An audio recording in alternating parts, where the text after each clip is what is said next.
네, 안녕하세요. 반갑습니다.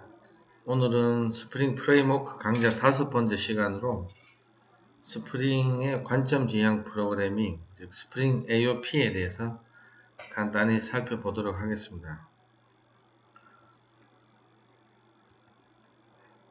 자, 스프링 AOP란 무엇인가 간단히 보시죠.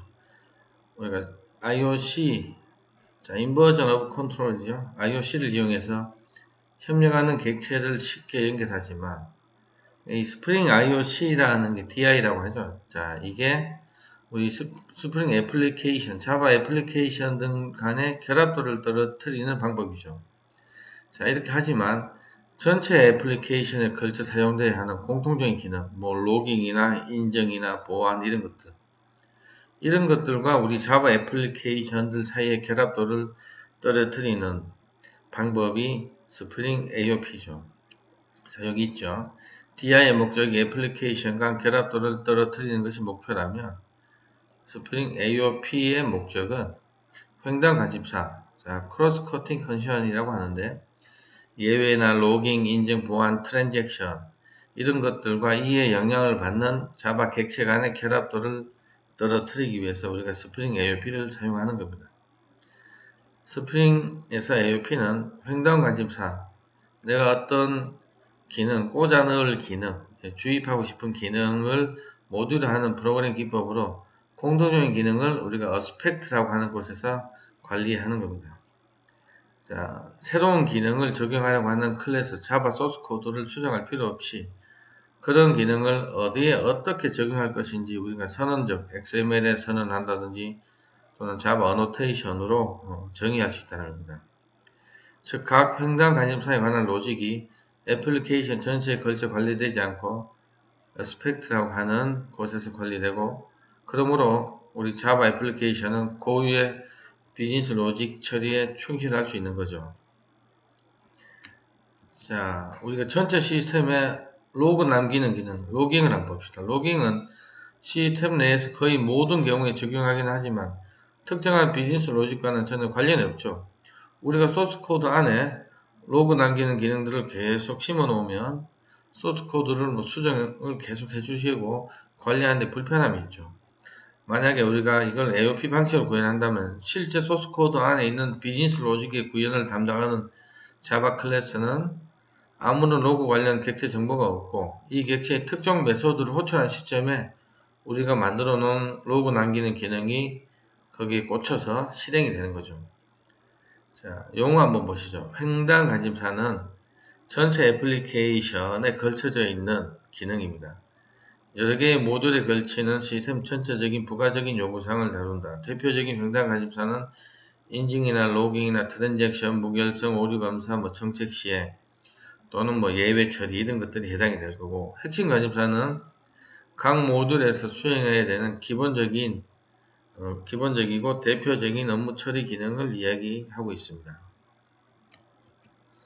스프링에서 AOP를 구현한 방법은 소스코드에서 직접 스프링 AOP를 구현할 수 있죠. 프록시 팩토리를 만들어서 프록시 팩토리 빈을 이용해서 이런 프록시 팩토리를 만들어서 우리가 AOP를 구현할 수 있고요. XML 기반에서는 프록시 팩토리 빈을 이용해서 선언적으로 선언해서 AOP 프록시를 만드는 방법을 사용할 수도 있고, 스프링에서 제공하는 AOP라는 이 네임스페이스를 이용해서 우리가 구현할 수도 있고, 또는 골뱅이 어스펙트 J 어노테이션 방식으로 스프링에서 AOP를 구현할 수 있습니다. 스프링 AOP는 메소드 가로채기로 제한되어 있습니다. 즉 어떤 메소드가 실행되기 전, 후, 실행되자마자 예외가 발생했을 때 이런 식으로 내가 필요한 기능을 꽂아 넣을 수 있습니다. 그래서 결국 메소드 가로채기로 제한되어 있다는 거 여러분 참고로 봐주시면 좋을 것 같고요. 자, 스프링에서 어드바이스라고 하는 게 있습니다. 어드바이스. 자, 내가 꽂아 넣을 기능이죠. 전체 우리 하나의 프로젝트, 전체 애플리케이션에 걸쳐서 공통적인 기능, 그걸 우리가 어드바이스라는 거로 만듭니다.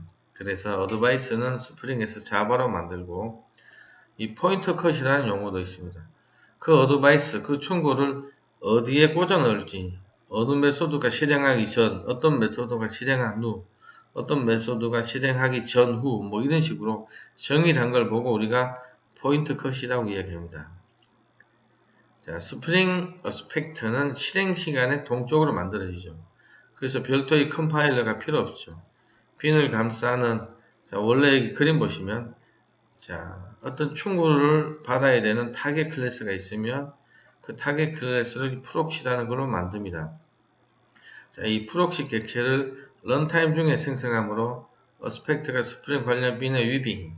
자, 위빙은 이 타겟 클래스가 우리가 만들어 놓은 충고를 받아들여서 프록시로 변신해가는 과정. 자, 이런 걸 위빙이라고 합니다. 프록시 객체는 타겟 객체로 위장해서 메소드 호출을 가로채고 타겟 객체로 실제 호출을 전달하죠. 애플리케이션이 실제 프록시 객체를 필요로 할 때까지 타겟을 생성하지 않으므로, 즉 프록시가 실시간으로 생성되므로 어스펙트를 위빙하기 위한 별도의 컴파일러는 필요 없습니다. 스프링 AOP는 처음에 이제 어려운 게 용어들이 좀 있죠. 결합점, 조인 포인트.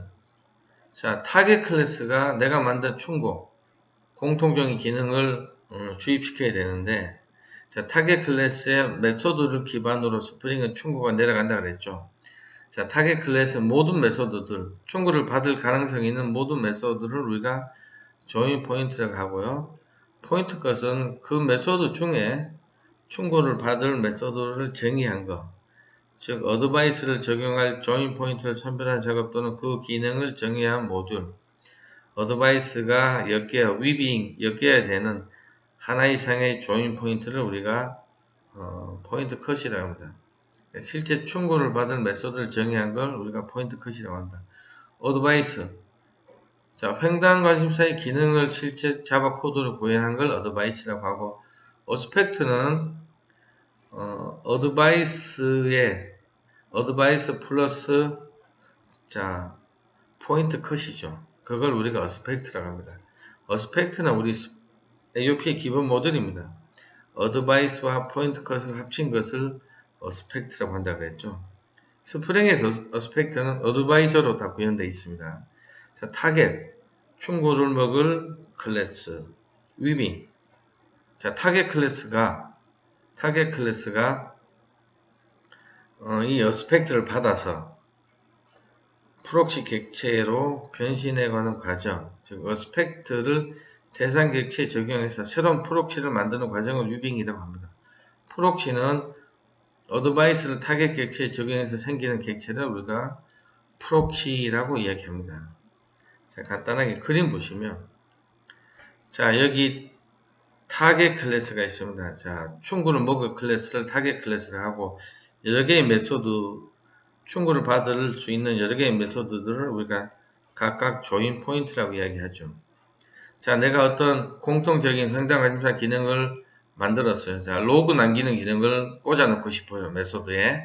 자, 그걸 우리가 어드바이스라고 합니다. 즉, 횡단 관심사 기능을 구현한 게 어드바이스입니다. 자, 이게 런타임 중에 타겟 클래스의 포인트 컷으로 정의된 메소드, 포인트 컷으로 정의된 메소드에 내려가겠죠. 자, 우리가 어드바이스랑 이 포인트 컷을 어스펙트를 한다고 했죠. 어스펙트. 자, 이게 런타임 중에 이 메소드 A가 지금 포인트 컷으로 정의되어 있는 모양이에요. 여기 내려가서 하나의 프록시로 변신하게 되는 거죠. 그럼 우리는 클라이언트는 프록시가 실제 그 타겟 객체인 줄 알고 프록시에 접근하게 되면 프록시가 요청을 가로채서 필요한 충고를 내리고 실제 타겟 클래스 메소드 호출을 하고 다시 리턴하는 구조를 가집니다. 자, 오늘 간단하게 스프링 AOP에 대해서 살펴보셨고요. 자, 앞으로 AOP에 대해서 하나씩 더 실제 예제들도 만들면서 테스트 해보기로 하겠습니다. 감사합니다.